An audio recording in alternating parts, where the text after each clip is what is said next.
माओं को लगता है, हमारी बहनों को लगता है, इस देश की बेटियों को लगता है कि 70 mm पे दिखने वाली जो लड़की है वही खूबसूरत है। इसलिए तैमूर की अम्मी को हमने मान लिया है कि वही खूबसूरती की मिसाल है।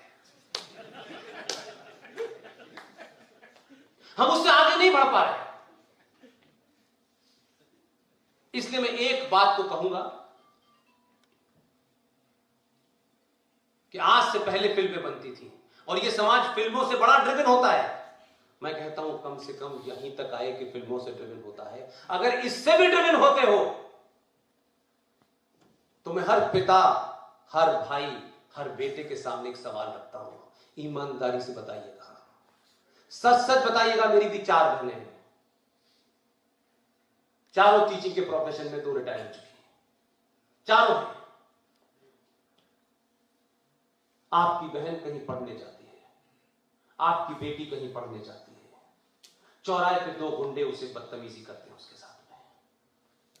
अपने दिल पे हाथ रख के बताइएगा, सच सच बताइएगा, अपने दिल से बताइएगा। सार्वजनिक तौर पे उसको कन्फेस करने की आवश्यकता नहीं है। जो 2 गुंडे उसको छेड़ते हैं, जब वो बच्ची आपके अपने घर में आके बताती है तो पिता क्या कहता है? एक सनातनी हिंदू पिता के बारे में बताइए कि वो जब लड़की कहती है कि मुझे फला गुंडे पे मैं रोज जाती हूं पिताजी, वो मुझे वहां चौराहे पे छेड़ता है। पिताजी पहले दिन उसकी बात सुनते हैं,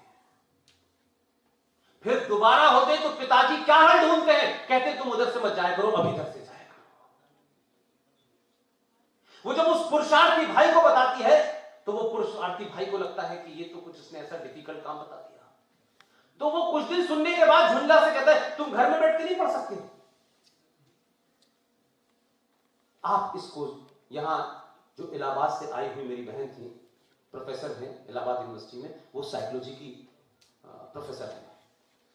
आप सोचिए कि उस 15 साल 16 साल की बच्ची के दिमाग में, उसके घर में जो मर्द है, बाप है, भाई है, बेटा है, वो कितना कायर लगता होगा।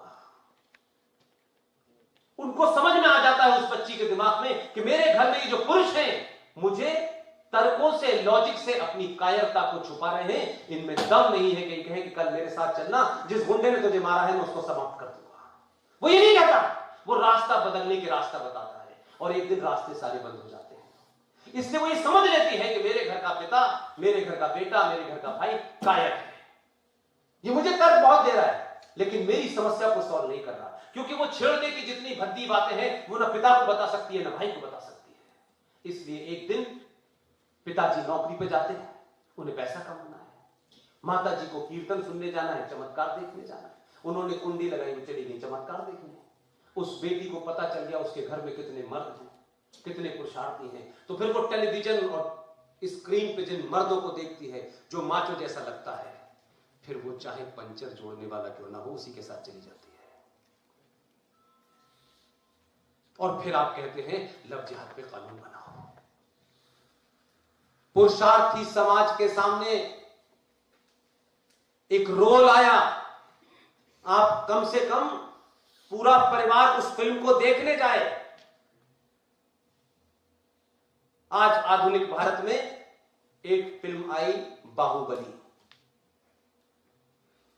बाहुबली की पत्नी की शरीर पे हाथ डालने की कोशिश की, उसकी पत्नी ने उसकी उंगली काट दी। और जब भरी सभा में कहा गया तो उसका पति आया, पति ने अपनी पत्नी के शब्दों पे यकीन किया। वो जो एक कायर राजा बैठा हुआ था जिसके देख रेख में चल रहा था, उसने बहुत सारे तर्क किए और उसने कुछ नहीं कहा। अपनी पत्नी से पूछा कि क्या हुआ था, उसकी पत्नी ने भरी सभा में सभा बताई और उसने कहा कि इसलिए मैंने उसकी उंगली काट दी। उसके पति ने कहा ऐसे पुरुष की उंगली नहीं, गर्दन काटनी चाहिए। इसलिए उसने अपनी पत्नी का मान सम्मान बचाया ताकि दुनिया में दोबारा कोई देवसेना की हाथ तरफ न डाले। आप तमाम सारे लोगों को बाहुबली की तरह अपनी बहन, बेटी और बीवी की तरफ जो हाथ उठाए उसका हाथ काट देना।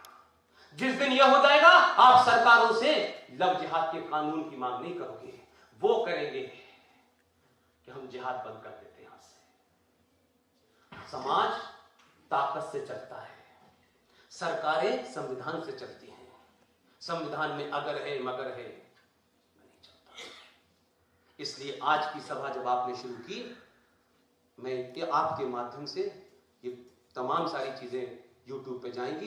पूरे देश में जब जब राष्ट्र के सिलसिले में कोई भी बोलने आए, तब तक ऐसे ही दो महान हमारे पुजारियों को बुलाएं और उनसे मंत्रों का उच्चारण करें। मैसेज जाए दुनिया में कि सनातनी अपनी सभाओं से पहले ये करते हैं।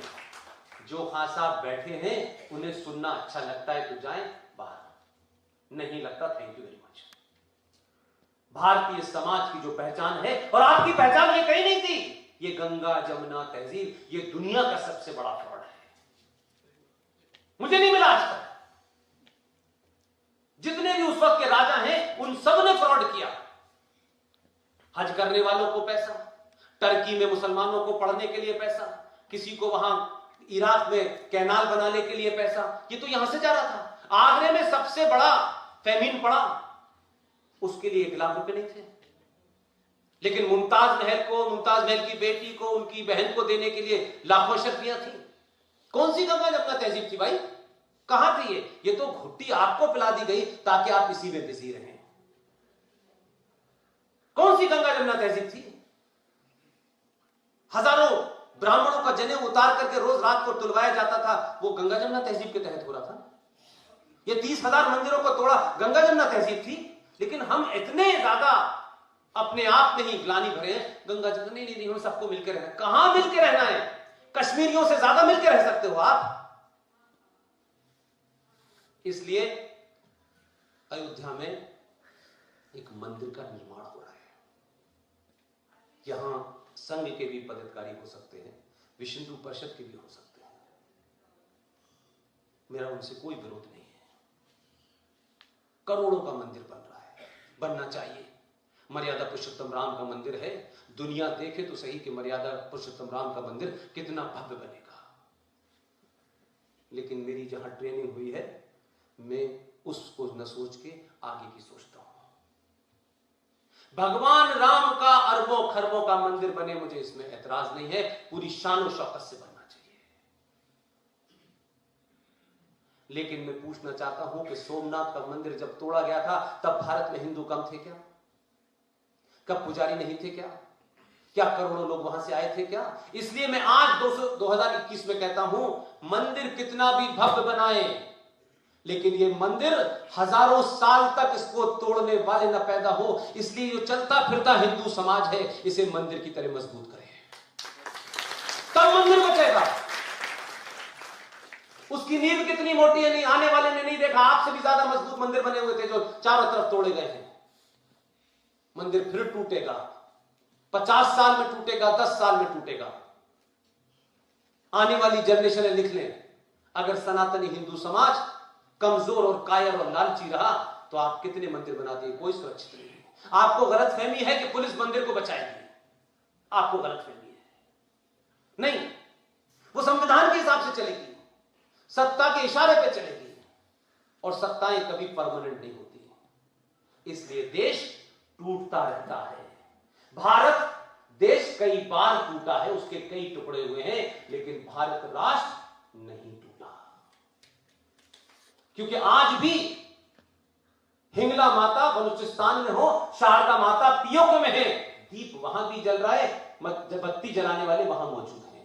वो आस्था आज भी वहां कायम है, जगह बदल गई हो। इससे राष्ट्र नहीं टूटते हैं, देश टूटता है। मेरी आपसे विनती है कि इस राष्ट्र की परंपराओं सरोकारों से जो मान्यता है, उनको बचाने के लिए आपको कुछ न कुछ देना पड़ेगा। आप नहीं देंगे तो जिन बच्चों को आप मिनरल वाटर पिला रहे हैं, पॉल्यूशन वाली हवा से बचा रहे हैं, ये आपको तय करना है कि जिस तरफ ये भारत चल पड़ा है, भारत राष्ट्र के लोग सिर्फ इसी में लगे हुए हैं कि हमें कितनी इनकम टैक्स से छूट मिल जाए, तो ये आपको तय करना है कि आपके आने वाले बच्चे छोटे भाई का पजामा बड़े भाई का कुर्ता पहनेंगे या बेटी आपकी बुर्खा पहनेगी, आपको तय करना है।